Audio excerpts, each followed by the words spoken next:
Hey crew, before we get started today, I wanted to remind you that on our next show, our next supplemental episode, we have an interview with John and Bijo Trimble, the amazing and lifelong fans that organized the letter writing campaign that saved Star Trek from the threat of cancellation after its second season. I had a great talk with them. They are so knowledgeable and so nice and had a lot of great stories, so tune in for that. I also want to remind you about our live show, Enterprising Individuals Live. That'll be this year at CONvergence Con. You can find out more information about CONvergence at convergence-con.org. I'm recording a live show there in front of a live studio audience and with a panel of guests made up of authors and Trek authors and Star Trek super nerds that are going to help me break down Star Trek II, The Wrath of Khan. That's right. We are talking about the best film? ?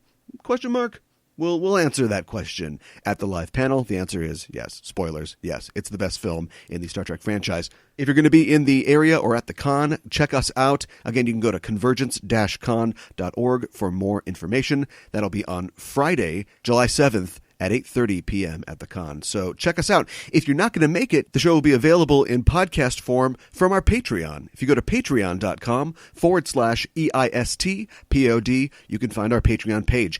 We have many tiers, or as we call them, ranks, at which you can contribute, and you can gain access to all kinds of fun benefits, including access to patron-only content, like our live shows, and also our upcoming DS9 rewatch and analysis. So go over to patreon.com/EISTPod to check that out and become a member of the crew today. And with that, let's get underway. It's worked so far, but we're not out yet.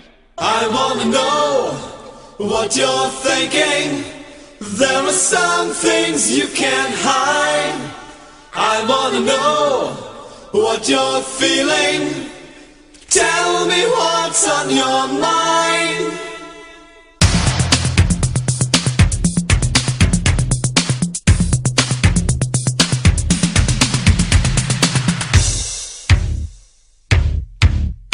Pure energy. Pure energy. Hailing frequencies open, and welcome to Enterprising Individuals, the Star Trek discussion podcast that boldly goes into excruciating detail about the series, characters, and stories of the Star Trek universe. I'm your host, Caliban, and I wish I had a beach to walk on, but this show, I give, she takes. She won't permit me my life. I've got to live hers.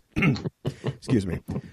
I'm joined on this episode by Dave Rossi, who has had many roles in the world of Trek, from being a supervisor of Star Trek projects for Rick Berman Productions to working as a production associate on Star Trek Next Generation, DS9, Voyager, and the Next Gen films. He was also an associate producer on Star Trek Enterprise, and he's had a planet and several off-screen characters named for him on Next Gen and Enterprise. He's appeared as an extra in the Voyager episode, These Are the Voyages. He's worked as a visual effects producer in remastering the original series, along with Michael and Denise Okuda. He served as consultant for the Marvel Comics Starfleet Academy series. He co-wrote and co-produced the Borg 4D attraction for the Star Trek experience in Las Vegas. He's 11 feet tall. He invented the typewriter. His credits go on and on. Dave, welcome to the show. I also got the Medal of Valor, and I got no. Right. Yeah, that's a different episode. Right. Permission to come aboard granted. Today we'll be talking about The Naked Time, the fourth episode of the first season of Star Trek, the original series. One of the first and still best remembered episodes of the show. And as an early episode, it introduces into 50 years of ongoing continuity some very critical and memorable elements of Star Trek as we know it. And I'm very interested in your views on producing a Star Trek show, Dave, as somebody who has worked in various roles on the production side of a series, particularly at the beginning of a show's run. But we can get to that a little later in the show. All right. First of all, let's talk about your backstory. How did you become a Star Trek fan? I became a Star Trek fan. I had a friend named Will Sadkin who was a Star Trek fan, and when I was about, I guess I was about 7 years old, he had mentioned it to me. Yeah. And was trying to explain what Star Trek was, and I had no idea. I was still deeply entrenched in Lost in Space. Oh, okay. I couldn't get enough of the robot. But in trying to find Lost in Space, like I don't know if it was after school or what, I stumbled on Star Trek, and the first episode I ever saw was This Side of Paradise. Oh, okay. And I caught it kind of right at the beginning. They were just beaming down to the planet. I see the guy with the pointed ears. I see the transporter effect. I was in, and there wasn't even a lot of, otherworldly stuff as it was. It was kind of a love story, and Right. But the character of Kirk,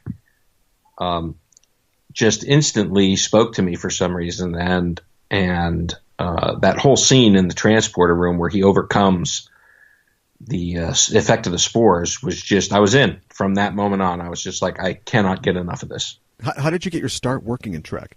I had gotten out of the Air Force and went back to my hometown of Buffalo, New York, and I was a repo man. And it was not for cars either. That would have been easier, I think, but it was home furnishings and electronics and all kinds of appliances. Oh God, it was awful.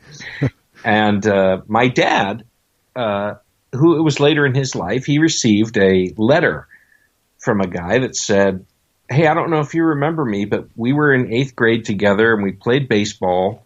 And here's a picture of our old baseball team. And it was the happiest time of my life. And I've come into a lot of money. And nothing would make me happier than getting all these guys back together for a reunion. Would you help me find them?" And so my dad volunteered his time, and I kind of helped him. And we found all of these old men. Well, not old, especially the older I get, the younger they seem. But they were in their late 50s, early 60s, and all but two of them, we found all but two of them who had died in World War II. And this gentleman flew them all back into Buffalo for those who had ventured outside of the city. And he threw this weekend-long affair. They had found one of their old teachers, and it was amazing to see, because at first they all had to wear name tags. Because they didn't recognize it. They hadn't seen each other in so long. Right. But then they had a dais up at the front, and people were getting up there and telling stories. And it was just kind of magical. And it turns out that the guy was a vice president of a construction company out here in California. And my father said to him, "Listen, my son is miserable doing what he's doing. Do you have any work for him in California?" And he had me come out in September of '89, and I started by literally digging ditches. And about 8 months into that job, I went to a Star Trek convention, and it was at the Los Angeles Hilton or something. It was right after Best of Both Worlds Part 1 had aired. Okay. And it was all the Next Gen cast was going to be there, and so I brought my camcorder. I had been in California, like I said, about 8 months, and I didn't really know anyone. And so I thought, I'll just go spend the weekend and go to a Star Trek convention and be with my people. And right. And so I was walking around videotaping people on the stage with my camcorder, which, back then was, the size of a Volkswagen. Right. And somebody stuck their head in front of the camera and said, "You're not supposed to be videotaping this." And I sheepishly put it away and apologized, and he kind of laughed it off and said, I'm just kidding with you." And it turned out he was a guy named Eric Stillwell, who worked on the show at the time, and was also the co-writer of Yesterday's Enterprise, which is a fan favorite. Sure. And so we hung out. We ended up striking a friendship up. His dad was there visiting, and so we hung out the entire weekend. And that following Monday, I went to work. I'd get to work about 5:30 in the morning. They called us all into the office and said the company was bankrupt. Oh no! And so I didn't want to come back to Buffalo, and there was just no job market there. And so I called Eric, and he got me an interview with the page staff, and I started as a tour guide at Paramount in 1990. And about 10 months after that, a position opened up on Star Trek: The Next Generation, the 5th season, for a production assistant. And I interviewed and got the job and spent the next 14 years on the franchise, ending with Enterprise. Right. And that was kind of my path. And then shortly after that, I did the remastering of the original series Right. And yeah, that was kind of the journey. It was I'm sure there are people out there who go to film school and I'm that guy they want to punch in the face for being the luckiest, right. SOB for landing something like that. And I feel their pain, but it was no easy task either. You had, I had to work, and it was certainly on the job training. But I mean, to land Star Trek of all things, was quite miraculous and quite an honor, and a day doesn't go by that I'm not thankful for having that opportunity. Sure. And being a fan as a kid, it must have been something of a dream come true to work on Star Trek. I mean, it's no Lost in Space, but... But what is? Right, exactly. Yeah, I mean, there's times where you, before the show started filming, I would go down to the stage and, they're getting the sets ready. And so nothing was lit, and there was tarp over everything, and the carpets were torn up, but it was still like, geez, I'm standing on the bridge of the Enterprise, right. Or I'm in the engine room. And I remember the first day of filming, the very first day we were filming something in engineering, and I remember walking in there and seeing, it was the first set I had seen lit, I think, and just, you just stand, I mean, I don't know how to describe it. You just stand there kind of wondering what, I was repossessing cars a year ago, and here I am, doing this crazy job. And so it's funny because my passion for the show, I had no directive in my life to get into TV. It was not something I was aiming for. It was not something I was trying for. Right. But having landed Star Trek, my passion for the property was so strong that it got me in, I would spend every moment there. And my shift ended at, whatever time filming, started to slow down, 5, 6 o'clock at night. And even if they filmed until 10, 11, they didn't really need production assistants there at that point because the writers had gone home. But I was there. I was, on the stage, anything anybody wanted. And I wanted to learn the process because I realized how lucky I was and that I needed to kind of step it up. And so I did. I spent every moment I could there, and it was just magical. Now, the production assistant seems somewhat straightforward in that you're working on the actual set of a series, but associate producer seems a little more open-ended. Can you talk about some of your duties as an associate producer? Yeah, as an associate producer, I dealt mostly with what we call second unit and insert shooting. Basically, what happens is when you're filming a series, over the course of 3, 4, 5 episodes, there are snippets you need to get. You need to get somebody's hand passing over a panel. You need to get the close-up of a comm badge for some reason, or some MacGuffin in the show, or whatever it is, a phaser shooting a beam. And they don't film those tiny sequences when they're filming the show because it takes a lot of time to set the camera and the lights to do that. And you don't need the principals there for that either. And you don't need. Sometimes you do, depending on what the shot is, but typically you don't. Sure, it's a lot of hand doubles, but and so we would gather all of those snippets, and after 4 or 5 episodes worth, we would schedule a day where we would knock it all out. And if some of it would be if it were a big green screen shot that they couldn't do that day, then you would have principals come in.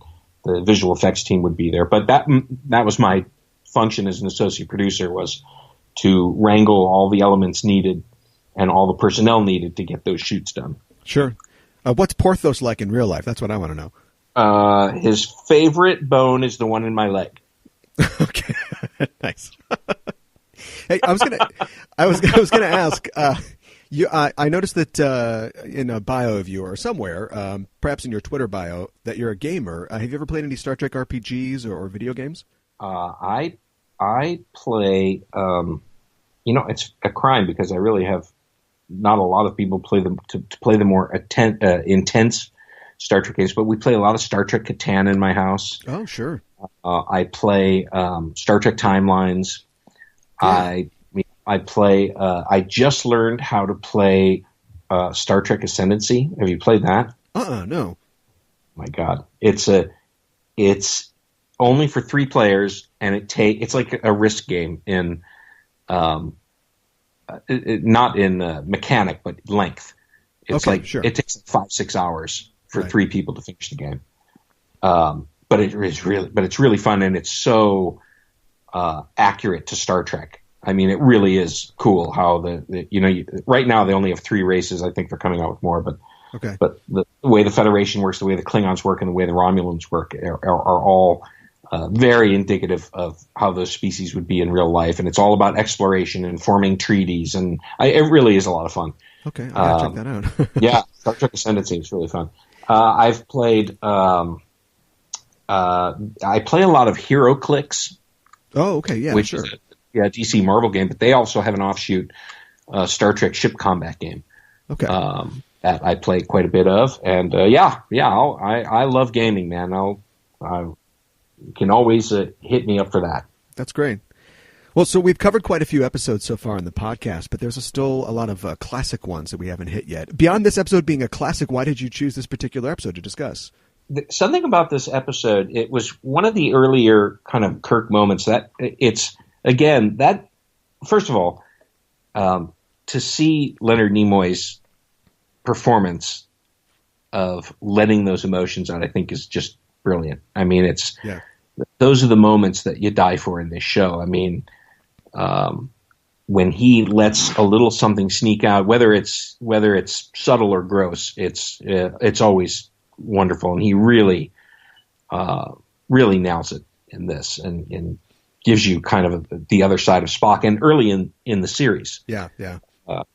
Now, back when I was watching it, I didn't. A lot of people read Making of Star Trek, or these books that kind of told you about what it was like to film, and so people like Mike and Denise Okuda have an unbelievable knowledge of what it took to put that show together. They've talked to people like Matt Jeffries, and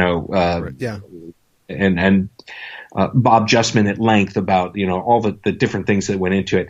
And that wasn't I wasn't hooked by the TV aspect of it. I was hooked by the universe. Yeah, But the scene where Kirk finally gets the disease, and that moment where he looks around at the Enterprise and says, "I'll never lose you, never," is just, it's one of the most powerful Kirk moments.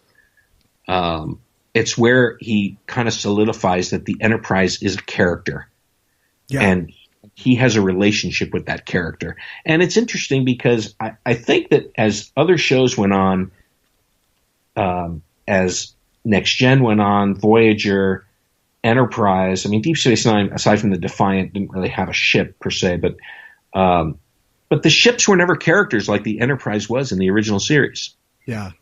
And that always made me kind of sad. And there was something about Kirk's relationship with the Enterprise that he could, I don't know, there was a communion between the two of them. It was really, really kind of neat. I remember when I was, I'm Catholic by birth, and at some point in your early teens, you go through something called your confirmation. Right. And I did, and we had this party at my house, and I had at some point earlier, when I was younger, used a cassette recorder to tape all these Star Trek episodes off the television so I could take them with me and listen to the episodes. And that episode in particular, The Naked Time, I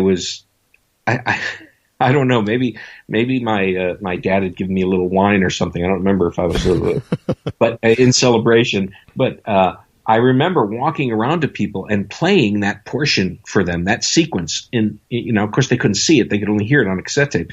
But me kind of explaining to them, you don't understand what's happening here. The ship is about to crash into this planet. Everyone's gone crazy. I mean, I was so wrapped up, and I said, listen to what Kirk says here. They're all looking at it, it's family members and cousins and aunts and uncles, and they were all looking at me like, you are touched, man. You are just insane. But I was so passionate about it to this day. I mean, it's, if you get me talking about these episodes, especially the series, because it's where I kind of cut my teeth. It's where it's my thing, I'll just go on and on about it. But that episode in particular, once I saw it hadn't been discussed, I just think it's so rich and so full of so many great character bits. Right. I couldn't believe it hadn't been discussed yet. Yeah, well, let's get into it. We are talking about the original series episode, The Naked Time. It was the 4th episode aired, although it was the 6th produced. It was first aired on September 29th of 1966, and the remastered version aired September 30th of 2006. It was written by John D.F. Black, who we can talk more about in a second, and it was directed by Mark Daniels, who directed, a bunch of original series episodes, I think 15 in total. The stardate for this episode is 1704.2, and your assignment, if you can, is to give us a 25-word synopsis of The Naked Time. Let's see. The Enterprise arrives at Psi 2000 to study the decay of the planet. Oh, it's 25. Did you say 25 words? 25. The Enterprise crew is stricken with an alien virus that compels them to unleash their inhibitions. That perfect. That was below. Yeah, I think that was good. I liked how you came in originally as a production person. You were setting the scene, and then you're like, wait a minute, no. Elevator pitch. Page 37. Right. Yeah. Well, some facts about the episode. As I mentioned before, this is a show of firsts, and among some of the elements that make their first appearance are the fact that it's first established that matter-antimatter reaction is the ship's power source. I think this is the first appearance of the Vulcan nerve pinch. It was first filmed for Enemy Within, but it first appears here. Scotty's probably one of his most famous lines, "I can't change the laws of physics," makes its appearance in this episode, about 15 minutes before they actually change the laws of physics and go back in time. Right, exactly. Uhura takes over the navigation console in this episode. It's one of 4 episodes in which she does so. It's technically the second time. The first episode was the Man Trap, but they used footage from this episode, perhaps shot second unit. And speaking of Uhura, this is the only episode in which all 3 major female characters, Uhura, Rand, and Chapel, appear on screen together, which they wouldn't do again until the motion picture. And speaking of Chapel, this is Majel Barrett's first appearance as Christine Chapel, who would appear 25 times in the series. 9 times. What an appearance. Yeah, and what an appearance, too. She'd be on the animated series 9 times and in 2 of the Star Trek films. And she's, of course, the voice of the computer in, every series. She has blonde hair at this point in the series. And there are stories, I don't know, from inside Trek or just around, that it was part of a ploy to get her back on the set after the producers were unimpressed with her as number 1 in the original pilot, The Cage. And so between her and Roddenberry, they're like, we'll make her blonde, we'll kind of get her back in here and see if we can get her back on the show. And Eddie Paskey gets his first lines in the series as Lieutenant Leslie. He appeared in 57 episodes of the show, and he was Shatner's stand-in. And reportedly, he was so nervous to say his lines, he was only an extra at that point, that some of his lines in the script had to be given to Leonard Nimoy. And watching his performance in the episode, I can believe it. That's one shaky bridge officer. It sure is. Yeah, not exactly a steely-eyed missile man, but he comes into his own later. Let's talk about the episode. I have a friend that calls shows like this, episodes like this, crazy gas episodes, because some contagion or effect makes the crew act strangely. And although Trek can't be the first production to use this trope, it certainly cemented it in a way, because now every genre show, there's at least one episode where everybody goes crazy for a while. Right. Why do you think these type of episodes seem to resonate so strongly with writers and with audiences? Well, it gives you a chance to show the characters in a light you never get to see them in. Sure.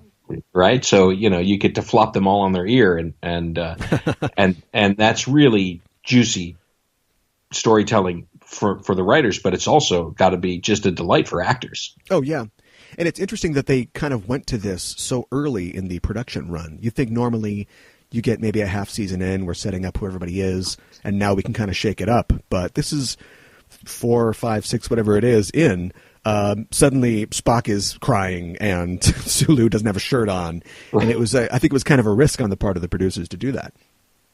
Yeah, I agree. And, I guess it's about having faith in what you're doing and, or maybe having nothing to lose. Exactly. And also being, under such, time and budget constraints that you just got to crank them out. Yeah, exactly. The episode, as we mentioned, was written by John D.F. Black, who was a screenwriter and who's actually a Writers Guild award-winning TV writer. He was the first executive story consultant for the show, and he shared associate producer duties with Bob Justman on the original series. This is his only contribution, a script with his name on it for the original show, although he did contribute to the Menagerie, the two-part episode later. And he did not get along well, reportedly, with Gene Roddenberry. He didn't like the fact that Gene would often rewrite scripts from contributors, even highly regarded authors like Richard Matheson and Harlan Ellison. Mm-hmm. And his own script for The Naked Time was rewritten by Roddenberry without his knowledge, as was his kind of envelope script for Menagerie, and he was not happy about that. And he left the show to write for a bunch of other prominent shows in the 60s and 70s. And interestingly, he co-wrote the movie adaptation of Shaft, and he was an EP on Trouble Man in 1972. So we got a little work on some blaxploitation films there. I saw him in you know these books that just came out recently. Mark Cushman, I think, is the author of the These Are the Voyage books. Yes, right. So he did this. Mark did this tour around different cities where he would go to public libraries or whatever the venue was, and he'd bring a guest with him, and he'd in talking about the book, he'd focus on one episode. Then they'd show the episode to the crowd, and then kind of talk to the guest. And John D.F. Black was his guest, and somebody from the audience asked him what was the difference between Nimoy and Shatner, and and he had a very interesting answer, and he said Leonard Nimoy wanted nothing more than to be an actor. William Shatner wanted nothing more than to be a star. Interesting. And when he said it, all of a sudden the kind of light bulb goes over your head, and you go, "Oh yeah, that makes sense." Okay, yeah, that makes a lot of sense. Yeah. But it was interesting hearing him talk about those guys. He actually returned to Trek for The Next Generation and contributed to the sequel episode, The Naked Now, and also the episode Justice. That's the one where everybody's running around in the little skimpy outfits. Yes. And he ran into trouble from Roddenberry again when he questioned rewrite instructions he received from Gene and was asked to leave the show. And his script for Justice was taken over by Worley Thorne, and Black himself received credit under the pseudonym Ralph Willis. So being a producer and a story consultant clearly can be a difficult role, especially when you have many people to manage or answer to. And in Black's case, you literally have Lucille Ball looking over your shoulder. So I'm not asking you to name any names, but have you been in a position before where you've seen conflict between executives and the production, the writing staff, or the cast? Have you had to deal with anything similar yourself? Well, it's, yes is the answer. Okay, moving on. There's, I would never call anything out, but you have to understand, you're there so long every day. You're there more with these people than you are with your family, and you become a family. And just like any family, you have these squabbles. I mean, sure. But frankly, to me, if there's not a lot of impassioned discussion going on in your writer's room, you're missing the point. This is, I think a writer's room it's a kind of a crucible where you're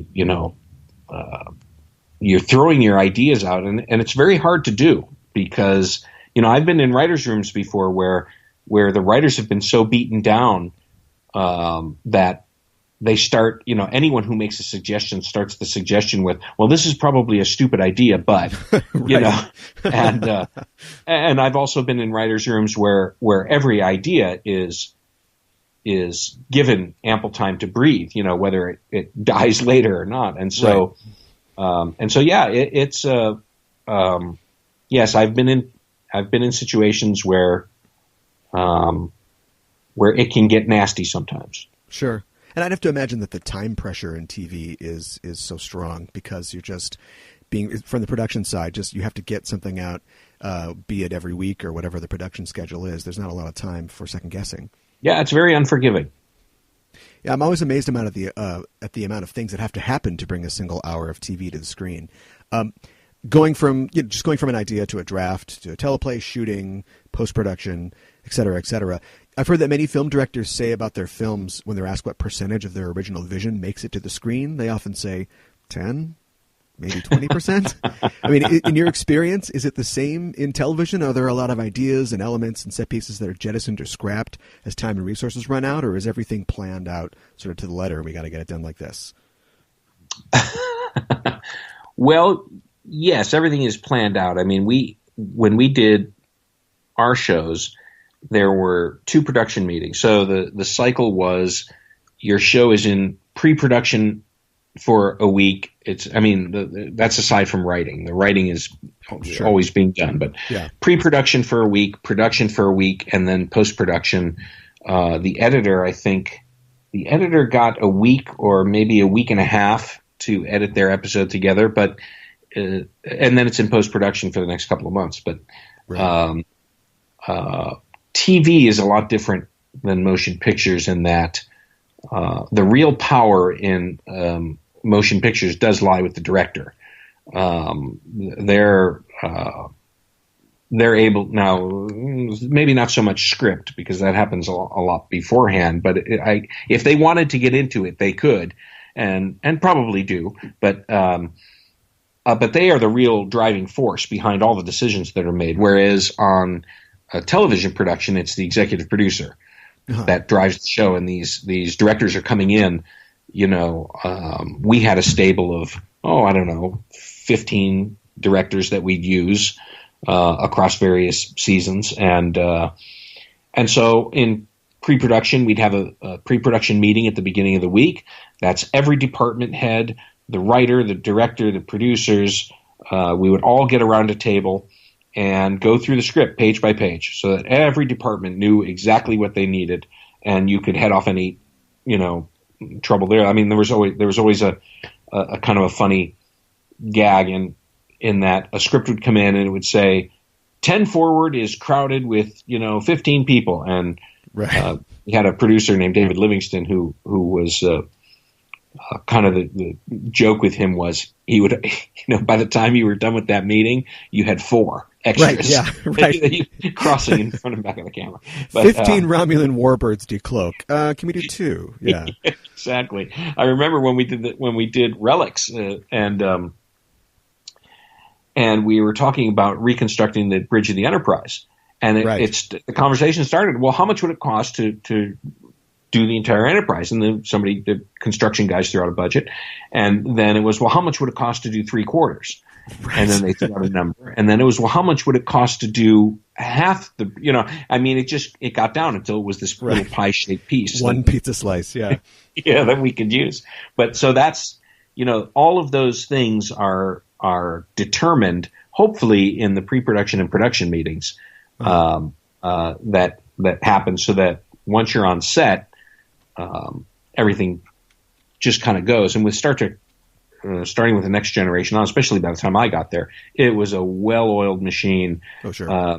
We didn't have any input in as much from the studio or from networks. I mean, they were just letting us kind of go with it, and the show just kept gaining popularity, and so we had a certain kind of autonomy that was great, and it was all I'd ever known. And then when we got on to when UPN started getting involved and in the later shows, they wanted to have a lot more input, and so we weren't used to that. It was like, what do you mean? And that's typically how every show is run. But we had a lot of freedom, and so it was great. But you could always run into, something goes wrong on set, and whether that is mechanical, whether it's you realize there's something wrong with the script, you realize there's whatever it is. I mean, personality conflict. Who knows? It can really sidetrack you and screw you up because, as you were saying, you don't have the luxury of pushing it and saying, let's just do it next month. I mean, this show's got to deliver. Yeah, so you gotta figure out how to get around it. Here's an off the wall question: how'd you get involved with the Borg 4D? In my kind of slow climb, sure. I after being Mary Howard's assistant, she was the line producer of the show. Rick Berman tapped me to be his assistant, and a few months into that, he realized that he had an asset in me that was unlike most of his assistants in that, he was dealing with 2 shows and often a feature film. Yeah. And yet the show was so popular that the studio was trying to exploit it and any way they could, from a licensing standpoint, marketing, publicity, whatever they could do. And that took up a lot of time. And so Rick created a position for me called Supervisor of Star Trek Projects. And that was really my main function starting right about the last season of Next Gen, first season of Voyager, sometime in that span. Okay. In that I would go and have a weekly meeting with the consumer products people, with the licensing people, with anybody who was doing anything with the show, so that Rick didn't have to do it. Sure. So all these kind of proposals came to me, and Star Trek The Experience in Las Vegas was one of those projects where Rick was involved in the writing of it. But as far as the day-to-day moving along, getting them assets, making sure that characters are saying the right things, and the look of things, all that kind of stuff fell to me. And in working with the group that was doing it, a group called Paramount Parks that doesn't exist anymore. Well, they exist in a different form, but Paramount Parks ran with it and worked with us. And a few years into it, they had, I don't know if you'd ever been to Star Trek The Experience, but no, I regret that I never got to drink Rectigino at Quark's. Right, exactly. It was a very, very cool attraction, and it had two identical bridges to deal with the guest capacity, and so you would go through this adventure on the Enterprise, walking through these reconstructed sets, and then you would get onto a simulator, which was a shuttlecraft, and you would have this experience where you get, you go from the 24th century back to our current time, and they let you off, and you're back at the Las Vegas Hilton. Sure. And eventually, when sales started to dip a little, they got rid of one of the bridges and turned that into the Borg Experience. Okay. And so you could go to the Enterprise, or you could go on and do this Voyager Experience, which dealt with Borg. And so so again, it was just part of my function when anything that was not filming on stage at that moment as a TV show or a movie came to be, that would fall onto my desk. So let's talk about the fun stuff. Not that wasn't fun. This episode is always on top 10 lists of the best TOS episodes and even the best Trek episodes in general. But is it a good episode? In his TOS recaps for Tor.com, author Keith DeCandido calls this a dumb episode, quote unquote. But I can't help but get caught up, I think, in the action of this show. I mean, one aspect of a quote-unquote crazy gas episode is that, like you mentioned, the writers and the cast get to push the characters in new directions. And I think every member of the cast here gets to add really interesting and entertaining grace notes to their performances. Is there a moment or character that really stands out for you? Yeah. I mean, as I said at the beginning, the moment with Spock, where he's having this kind of emotional breakdown,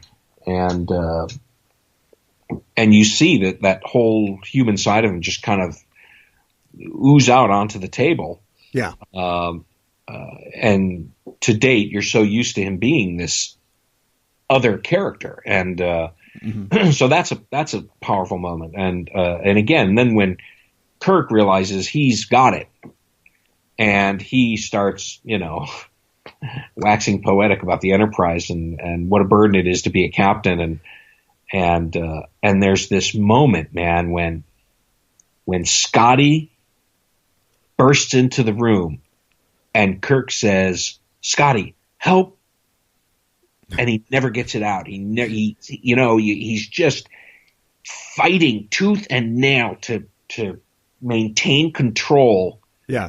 In this crisis, and it's at that moment where Spock kind of just overcomes it by himself, and right. his Vulcanness takes control and kicks this thing out of his system. But he turns to Scotty and starts giving the commands. We're going to do this and this and this. And Kirk turns to them and he's like, get it done, guys. Just go get it done. And he looks at the Enterprise and he's just like, it's just this not yet moment. Not yet, man. We're going to get through this. You and me, We're going to get through this. And it really just cemented my love of Kirk and the Enterprise. It's funny because my mom was just here visiting from Buffalo, and we were talking about when I was a kid, and she was telling my kids what it was like living with me as a Star Trek fan. And at one point we were talking about how most kids my age at that time, 12 years old or whatever it was at the time we were talking about, had this iconic poster of Farrah Fawcett on their wall. Oh, sure. She's in the red bathing suit and right. And I had pictures of Captain Kirk in the Enterprise, and I ran Star Trek school in my neighborhood where I used the Franz Josef technical manual, and I'd have people over and I'd explain what phasers are and what they do.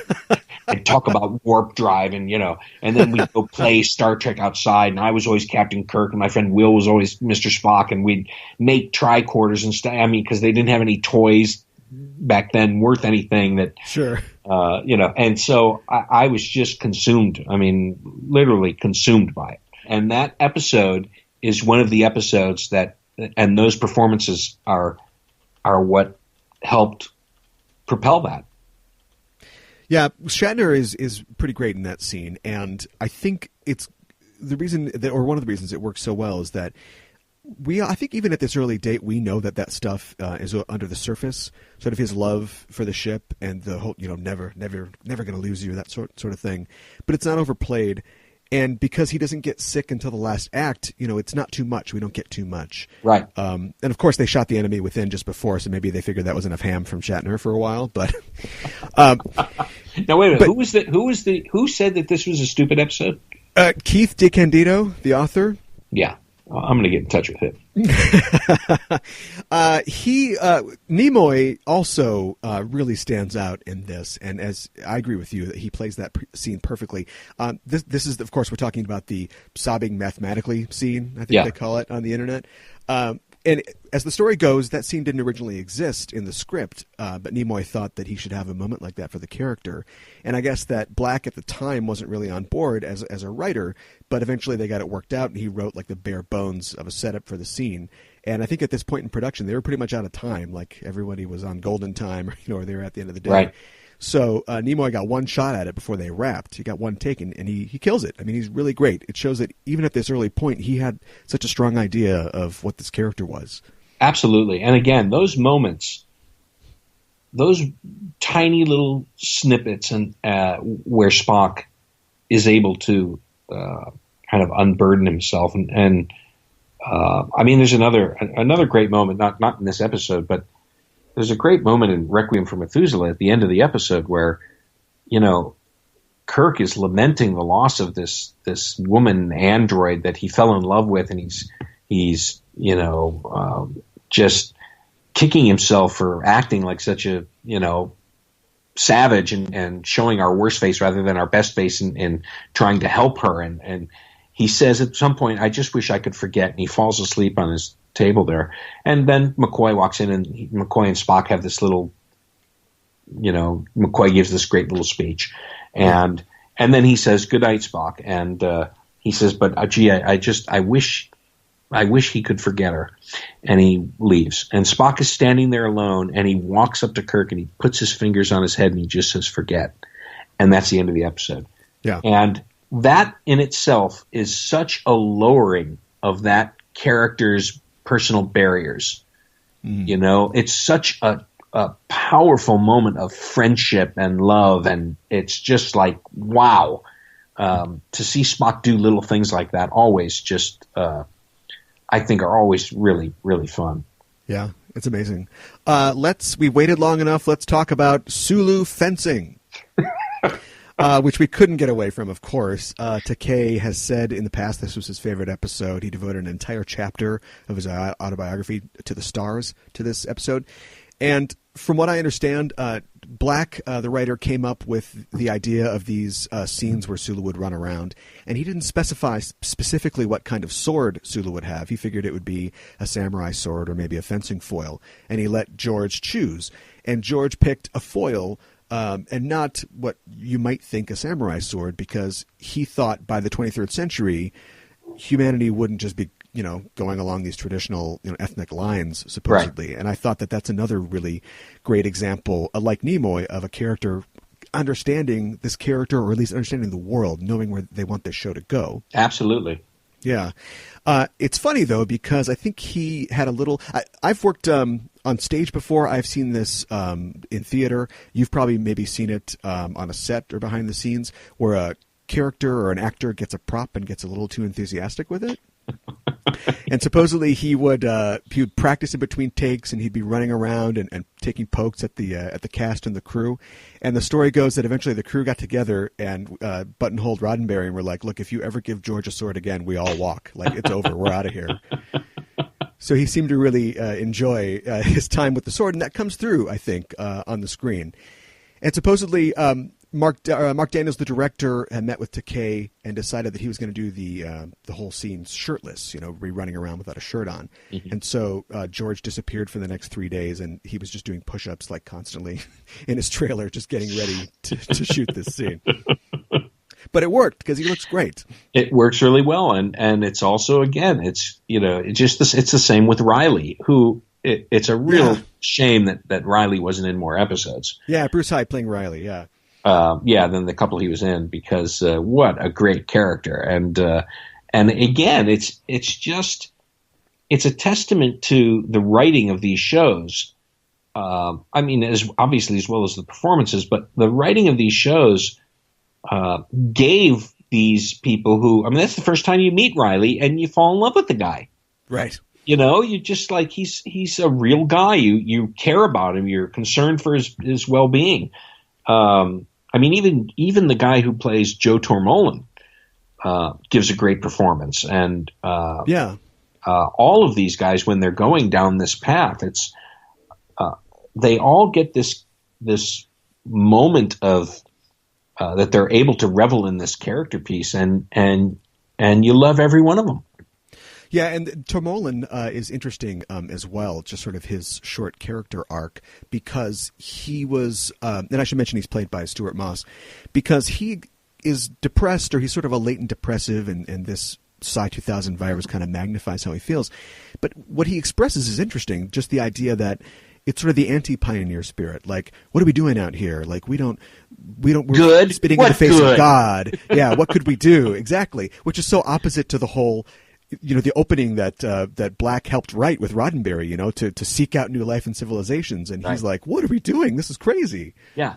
Yeah. We wouldn't have to give life support. And, I mean, he goes on the whole thing, whereas, a couple of seasons later, Kirk is talking about it, they used to say if we could fly, we'd have wings. And, Right. Yeah. Yeah. You wonder how Tormolin passed any test to get into Starfleet. Well, he certainly didn't pass the hazardous materials test, because you shouldn't test. Yeah. Well, we should talk about some of the production aspects in the show. The suits that they wear, the environmental suits, were apparently made from a shower curtain, and they definitely look the part. Yeah. And they are not protective enough that you can take your glove off and scratch your nose and then put your hand down, and some bloody water can jump onto your hand, and then...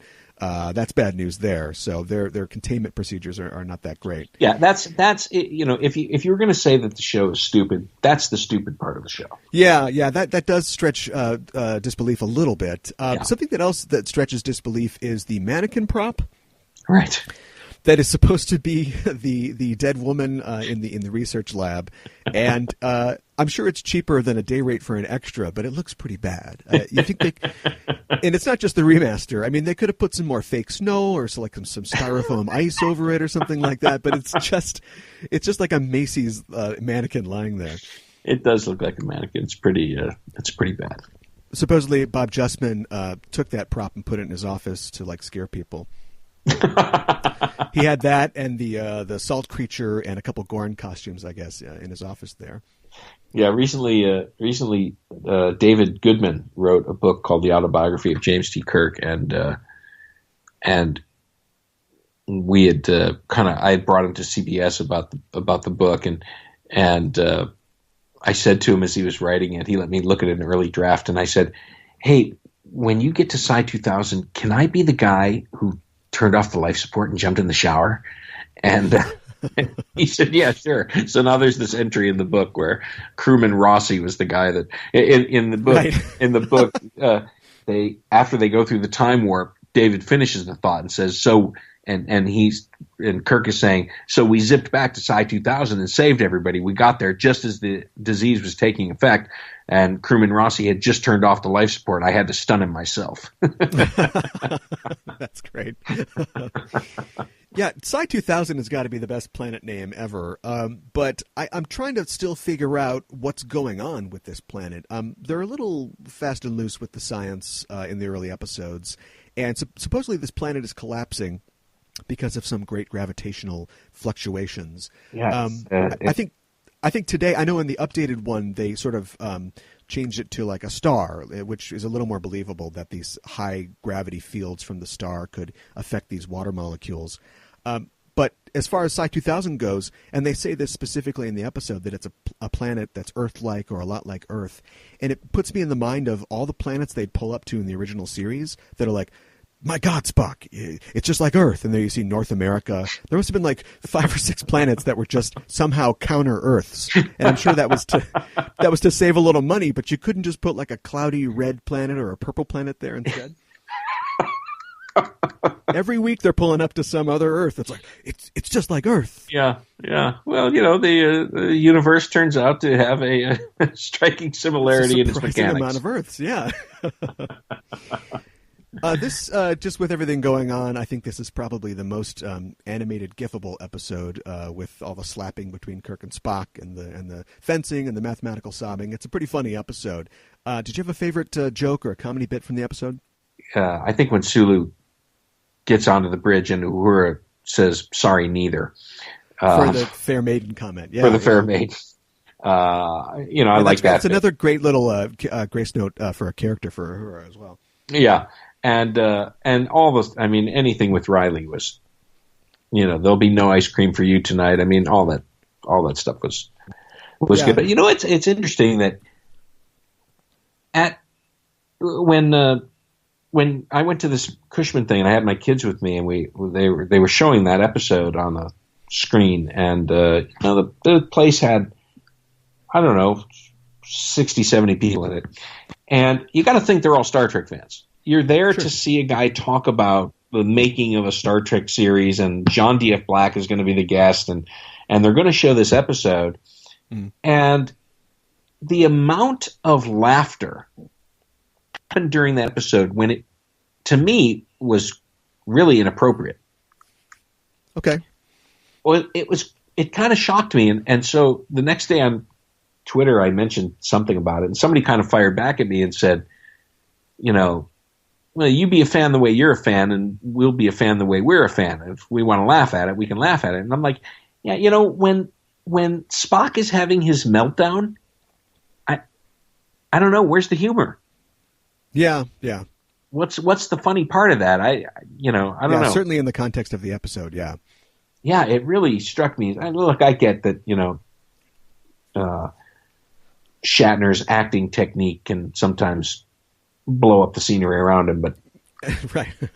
But yeah, it was just interesting to me that these Star Trek fans had poured out, and that there was all this laughter going on, and I was just kind of sitting there going, "What are they laughing at, man? This is heady stuff. They're in trouble."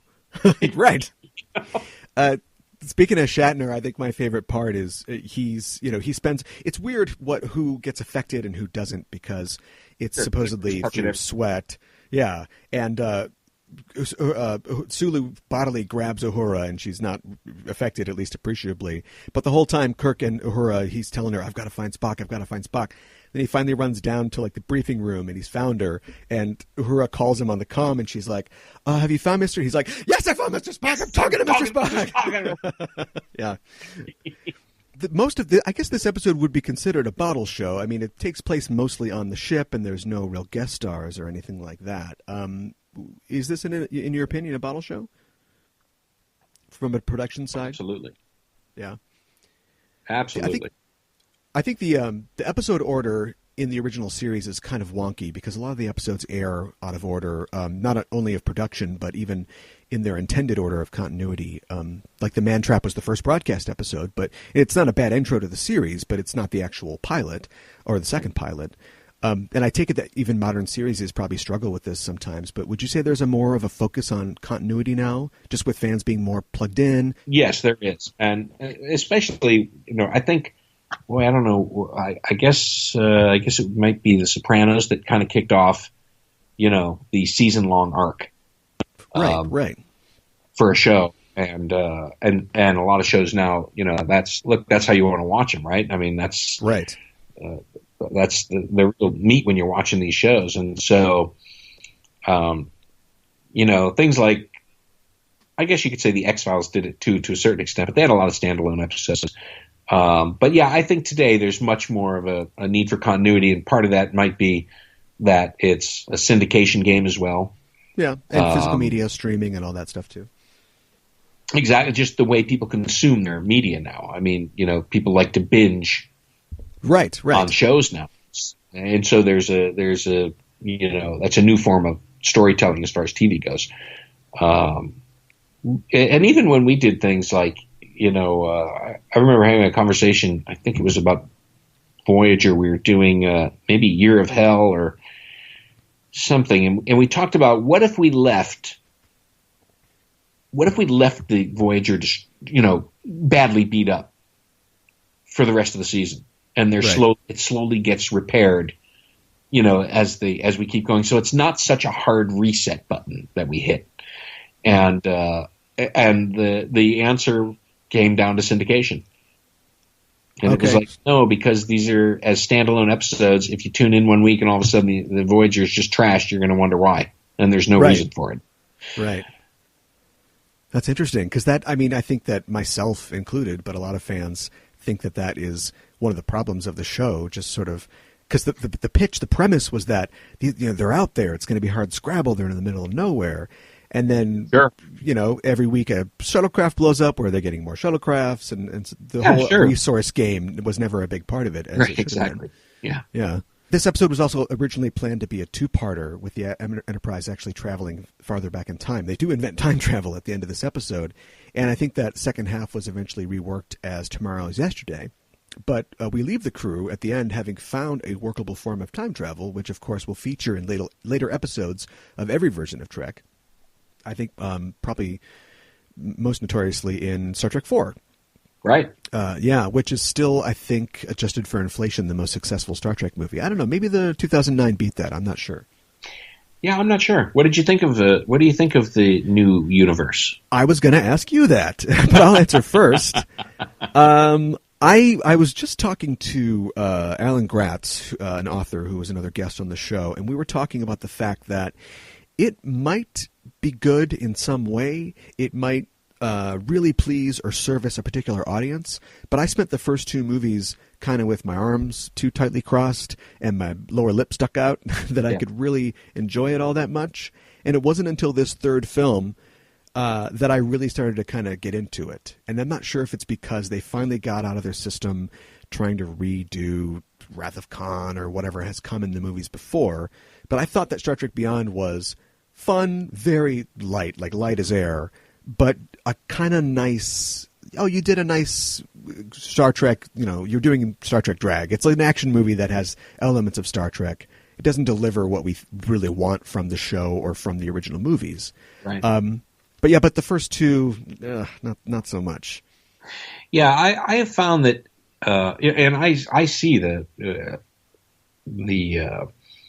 outpouring of love for Star Trek Beyond, and it's great. I feel kind of sad that I don't share it, and it's not that I hate it or anything, but I have a weird speed bump in that, look, I'm a big James Bond fan. I am a big Superman fan. Yeah. I can see those characters played by other people at the pace that they are, and it doesn't bother me a whit. Uh-huh. I cannot get around that that's not Shatner, Nimoy, Kelly. Sure. I just can't. Sure. You are never going to sell me that that's them. And I mean, I don't know how you get around that, but, or if you even need to. I mean, it's, I guess you Rogue One it, right? Right. Or you Star Trek Discovery it, which was going to be my next question. Are you looking forward to Star Trek Discovery? Absolutely. Good. I hope it's very successful. And the one thing I'm bummed about about Discovery is that I really was hoping the next Star Trek series would move forward. Yeah. And we're getting another prequel, and it's just I think it hamstrings the writers to a certain extent, that they need to live inside this kind of confined continuity. I mean, they can do things within it, but you're still kind of, where it's going, where the story is going to go ultimately. And so there's only so much you can do. Yeah. But also I would have just really loved to seen what a stab at a future Star Trek would have been. Yeah, I know that they had originally, there was rumors that it would follow sort of anthology format, and I think they've shot that down recently. Although I think it was Fuller that shot it down, and he's not around anymore. So maybe we'll get a chance to see things going forward. Yeah, and look, I think Star Trek works best on television, just as a lot of people do. I think you get a chance to get into the characters, you get a chance to spend time, just with dialogue. Not you don't need explosions and barrel rolls and so I'm looking forward to that aspect of it, and the fact that it's going to be on a pay-per-view service. These services, the HBOs and the Netflix and the Amazons of the world, they only work if the product is good, because the people, viewers, will vote with their dollars in a way that doesn't typically happen in movies. I mean, when Transformers 11 comes out, it's going to make $1 billion.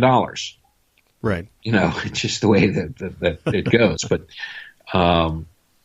But yeah, and television and subscription services, they really have to throw money at making it good, and that doesn't just mean production value, but also hiring talented people to carry it off.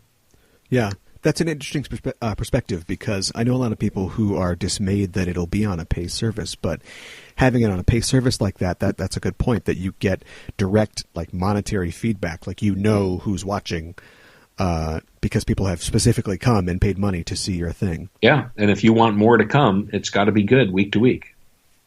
Yeah, that's a great point. As we wrap up here, did you have any parting shots, any last thoughts about the episode? Go watch it if you haven't seen it. If you are a Star Trek fan who loves the JJ verse, or is Enterprise or Voyager or DS9 or TNG fanatic, and you haven't really touched the original series, go back and see where it started. Go back and watch these episodes. They are really, really good. You can laugh at the visual effects. You can laugh at the sherbet-colored walls. We get it. Right. but they did something phenomenal, and the chemistry between those characters affected me and my life in ways I can't even begin to calculate. So there's something to it. If you're a Star Trek fan, go back and watch them. Yeah, I can't help but love this episode. I mean, you can make all the memes you want, but you're doing it because you love it, or at least you remember it, and it sticks with you. It's inventive, and it's a good thing for a sci-fi series to be. And it was iconic enough to inspire the Naked Now and to get John Black back so they could fire him one more time. So good ep. So let's talk My Space Dad Can Beat Up Your Space Dad. Who's your favorite captain and why? Captain Kirk. Sure. Captain Kirk. He is a person of action. He is a person who understands the book very well, but also understands when it can be bent and when it can be broken. Sure. Look, they're great. In Doomsday Machine, how can you not love when Decker is quoting regulations to him and Kirk just says, "Blast regulations, Mr. Spock. I order you to take command of the Enterprise." Right. Forget that. Yeah, right. Based on my personal, it's just like, what? What are you talking about? But it's good enough for Spock. Right. Yeah. Say, you are relieved. Right. So he's just a force of will, and he's not too stodgy. He's not too captainy in the way that captains can't be approached. He's but you never doubt that he's in charge. Yeah. And I read something, I don't want to take credit for this, but I read something online the other day that mentioned the fact that he's on a first name basis with his officers under him, which is something that I don't think Picard achieves for seasons. This is a guy who is comfortable with authority, but he's comfortable, relying on the people around him and building relationships, and that shows through, I think. Yeah, absolutely. And I make fun of the differences between, especially Captain Picard, where surrounded by alien ships, there's a countdown clock, and his first command is conference, right? and look, probably rightfully so, but you're never gonna sway me into thinking that Kirk pulling one of his Corbomite maneuvers is not the way to go. Right? Yeah, it's just too cool. We were discussing Darmok for the show recently, and we were talking about how Captain Kirk would have handled that, and I think we agreed that he would have drop-kicked poor Paul Winfield before he could even get a word out. The second he holds those knives up, just bam, bam, bam, knocks him down. Probably true. Now that we've reached the end of the show, you will receive a commission in the Starfleet at the rank of ensign. What department on the ship will you work in? Command. Oh, okay. Well, I don't know. I don't know if that's really a division. Okay. Department, if you will. Yeah. I guess if I want to end up commanding a starship, I would want to start in the navigation helm arena. Okay, sure. Yeah, I guess I'd have to do that because that's where all the cool people started. You've got the right color shirt on and everything. Yeah, exactly. Ensign Rossi, thanks for joining me to talk about Star Trek and the Star Trek universe. If people want to continue the conversation, and they can, at EISTPod on Twitter and the Enterprising Individuals Facebook page, where can people find you online? They can find me on Twitter as well, and it's a little confusing, but it's it means hope, but the I in it is actually a small L, so it's more like Lieutenant means hope. Thanks again for joining me. Oh, thank you so much. It's been a lot of fun. We are signing off until the next mission. Hailing frequencies closed. It's on your mind.